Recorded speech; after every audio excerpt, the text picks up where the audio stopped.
Continuing in Thomas Kuhn's The Structure of Scientific Revolutions, we come to Chapter 3 on the nature of normal science. Now, in the illustration I've been using, science goes in cycles.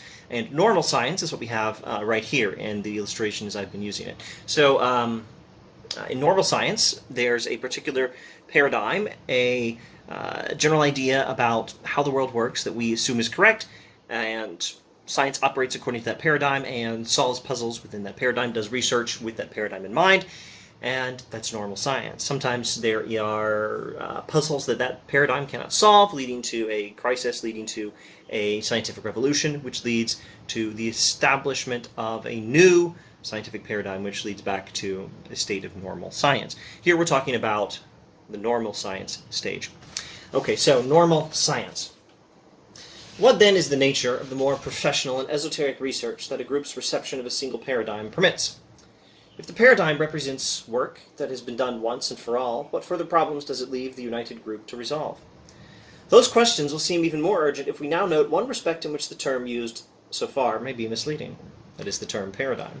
In its established usage, a paradigm is an accepted model or pattern. And that aspect of its meaning has enabled me, lacking a better word, to appropriate paradigm here. But it will shortly be clear that the sense of model and pattern that permits the appropriation is not quite the one usual in defining paradigm. Now he's going to draw two illustrations, one from the study of Latin and one from law. In grammar, for example, amo, amas, amat is a paradigm because it displays the pattern to be used in conjugating a large number of other Latin verbs, e.g. in producing laudo, laudas, laudat. So, as I teach my kids, laudo, laudas, laudat, laudamus, laudatis, laudant, and amo, amas, amat, amamos, amatis, amant are conjugations of Latin verbs, and they're following the same pattern. So the normal way of studying Latin is to memorize just one verb and its conjugation following that pattern, and you use that one verb in its conjugation as your paradigm for remembering how all the other verbs that have the same conjugation are conjugated. Laudo, laudas, laudat, laudamus, laudatis, laudant. That is how that is the paradigm in some standard Latin textbooks, and in other ones it's going to be amo, amas, amat, amamos, amatis, amant for remembering that particular way Latin verbs are conjugated. If anyone's lost on the language here, that's fine. Very brief overview. In Latin, amo, amas, and amat mean I love, you love, and he, she, or it loves. And then amamos, amatis, amant mean we love, you love in plural, you guys love, and they love. And then laudo, laudas, laudat, laudamus, laudatis, laudant means I praise, you singular, he, she, or it praises, we praise, you plural, you guys praise, and they praise. So those are Latin paradigms. And in this sense of the word paradigm, a lot of things follow the same pattern, and that pattern can be called a paradigm. That's not what we're talking about here. In this standard application, the paradigm functions by permitting the replication of examples, any one of which could in principle serve to replace it.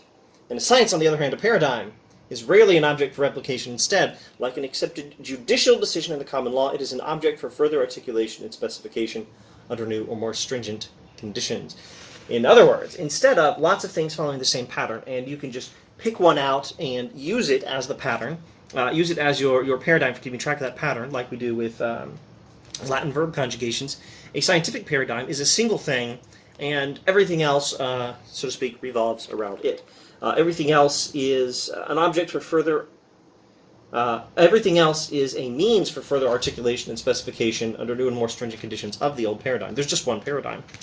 Okay, so let's skip one sentence. Paradigms gain their status because they are more successful than their competitors in solving a few problems that the group of practitioners has come to recognize as acute. So let's remember the illustration.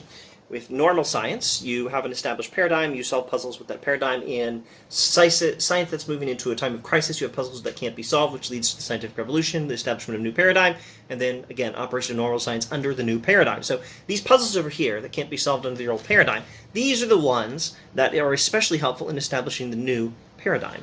So paradigms gain their status because they're more successful than their competitors in solving a few problems that the group of practitioners has come to recognize as acute.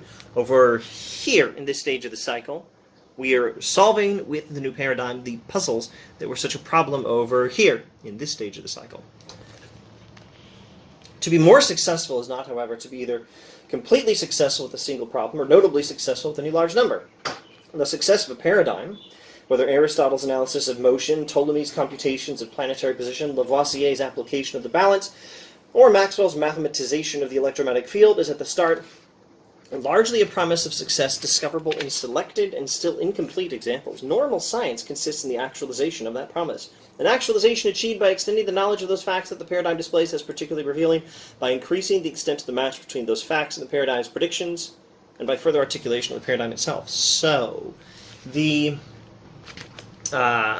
cycle starts with normal science and some puzzles it can't solve.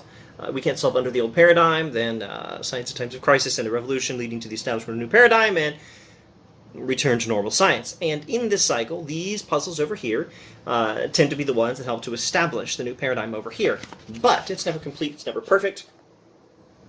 The success of a paradigm is initially still largely a promise of future success. Normal science consists in following through on that promise.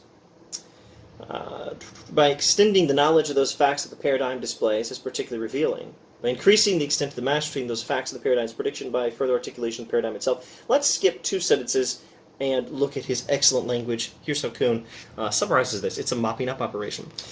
Mopping up operations are what engage most scientists throughout their careers.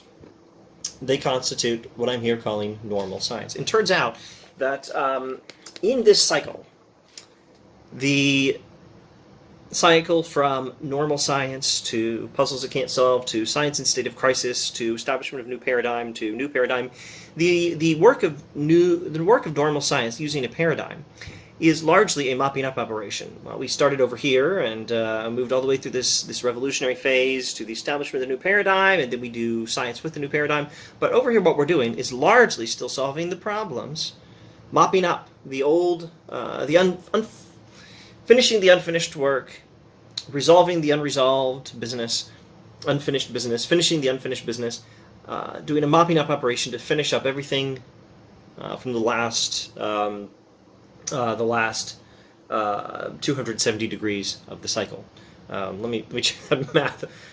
40, 45, 90 times 3. I'm still getting 270 degrees of the cycle. From here to here is how we go from one paradigm to the next. But here we're still mopping up the old mess that was left from the failure of the former paradigm to solve certain puzzles. We're finishing the job. Establishing the new paradigm leaves a lot of work to do. Finishing the business of establishing the new paradigm.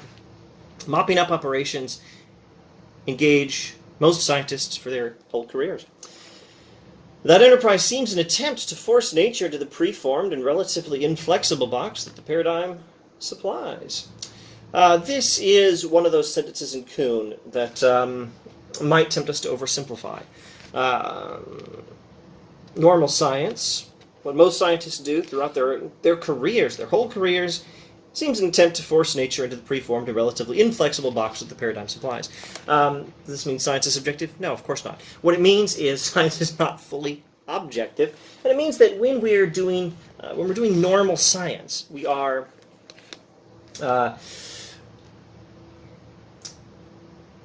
investigating the world according to the new paradigm and following through on the paradigm's promise in solving these old puzzles that the old paradigm couldn't solve.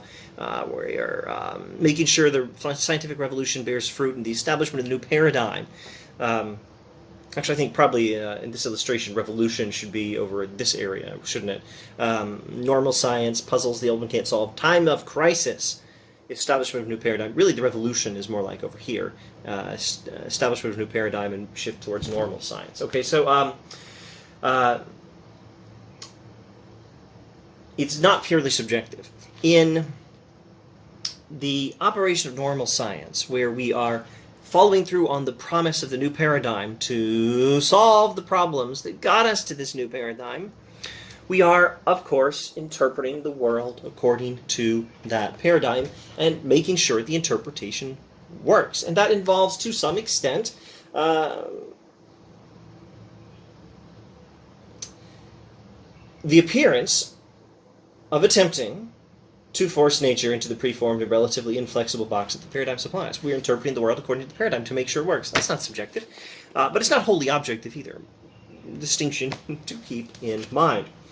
There are, I think, I'm skipping a bit, only 3 normal foci for factual scientific investigation, and a good chunk of this chapter is going to involve Kuhn going over what sort of work normal science does to follow through on the promise of the new paradigm.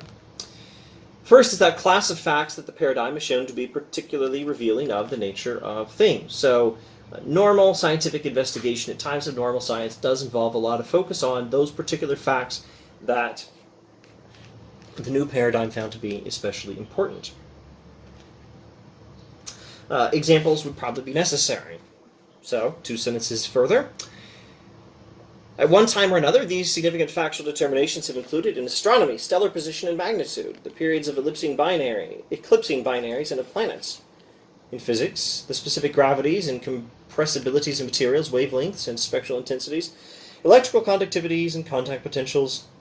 And in chemistry, composition and combining weights, boiling points and acidity of solutions, structural formulas, and optical activities. All these things have, in their own times, been the facts that seemed especially important to a particularly new paradigm. And normal science, using that paradigm, has spent a lot of time studying those facts.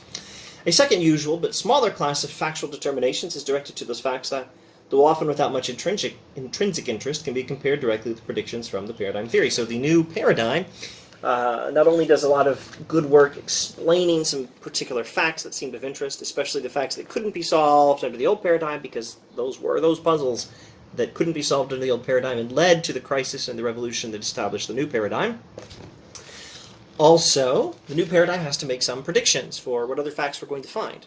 And finding facts that satisfy those predictions is an important part of the work of a new paradigm.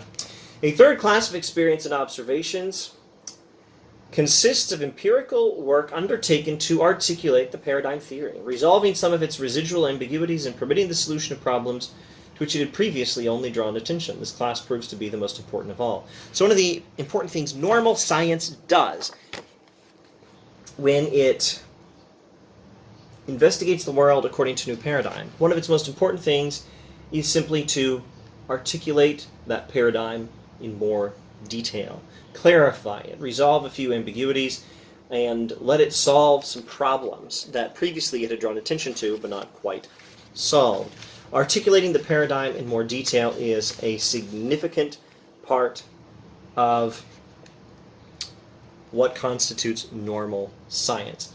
In Chapter 4, Kuhn is going to tell us about normal science as puzzle solving, and we'll probably look at that in the next video. More information on how normal science works. And no doubt eventually he'll give us chapters on other aspects of this cycle. The exciting chapters on the puzzles that can't be solved and the time of crisis and the revolution. See you then, I hope.